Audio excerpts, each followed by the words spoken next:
Hey guys, I'm Boot. We're in New Jersey, and today let's love and hate stuff. But first, I want to say happy birthday to my younger brother Brian. It's his 40th birthday today, and I am just ecstatic that we're getting to be in our 40s now, and now we can experience our 40s together. It's something I've been warning him about for a while.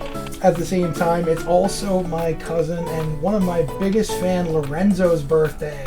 Today he turns 15, and it's 20th as of recording this, but it will be the 21st when it goes up. So happy belated birthday to both of you. Everybody, leave your comments below for birthday wishes as well to my biggest fan, Lorenzo. Anyways, let's get into it.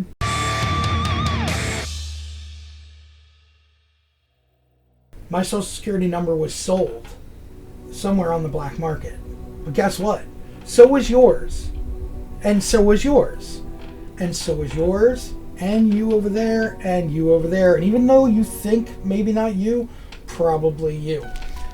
So basically what happened is a data leak happened from a company called National Public Data. And what they do is collect information for background checks and the such as.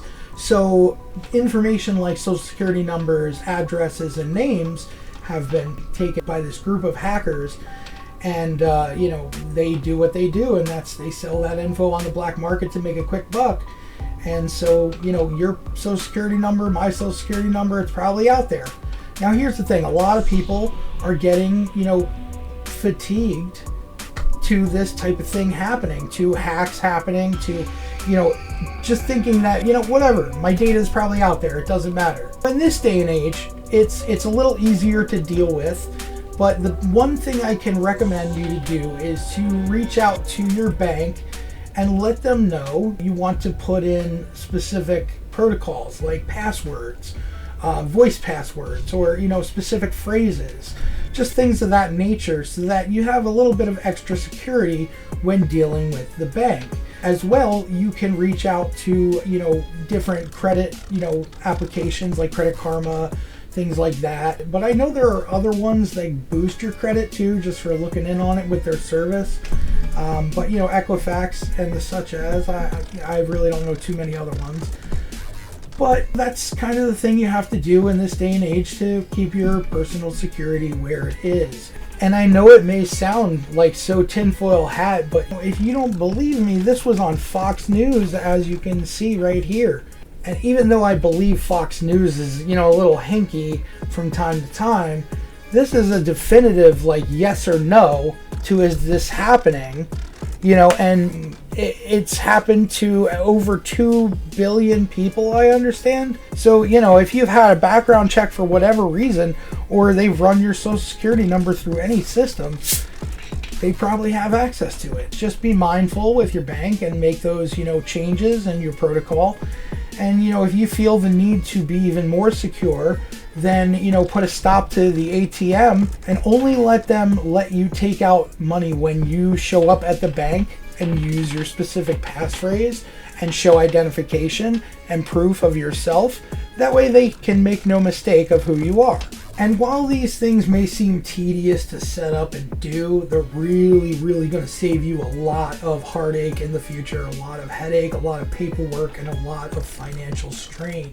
And hey, if you're just now noticing the Christmas pajamas, good on you, good eye. Anyways, I'm comfortable today. It's a laundry day, so I'm just chilling in my pajamas. Thanks for noticing though. And the next thing I want to talk about today is a interesting bit of video I saw last week. A man by the name of Stanley Meyer created a car, a buggy I should say, that ran on water. Now apparently he made a very long trip, I don't know if it was like cross country or what, on 20 gallons of water.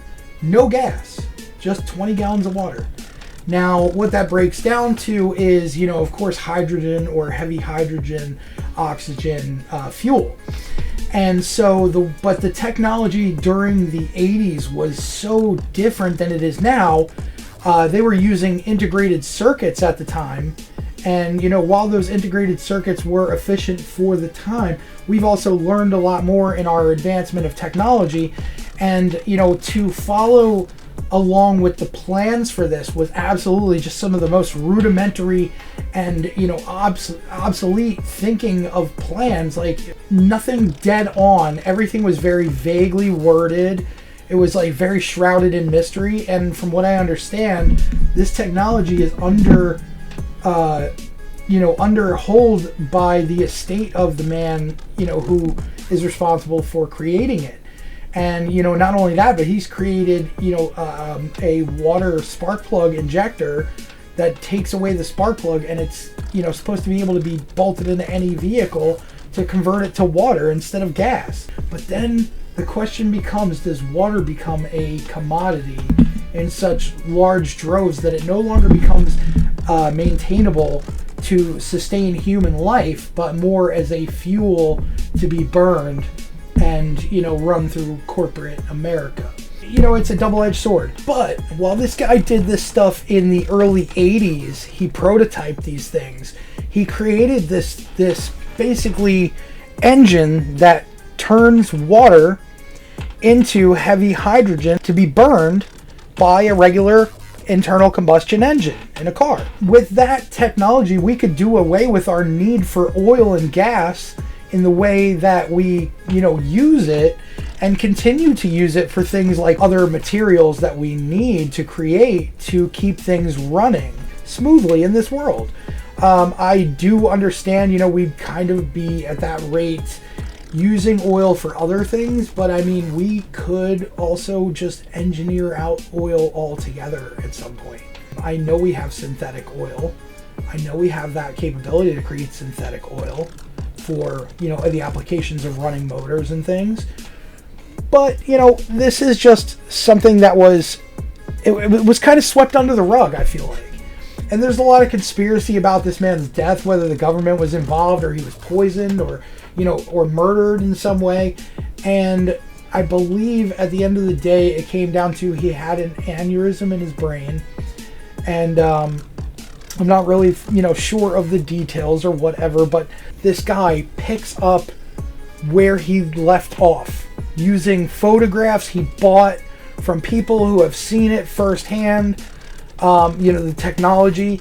And this guy spent the last, 12 years figuring out how to do engineering and science and figure out how to recreate this guy's heavy hydrogen oxygen conversion from water, you know, engine. It's unbelievable to me that nobody is taking this entirely seriously except for a very small community around this guy. This guy's name is Russ Grease.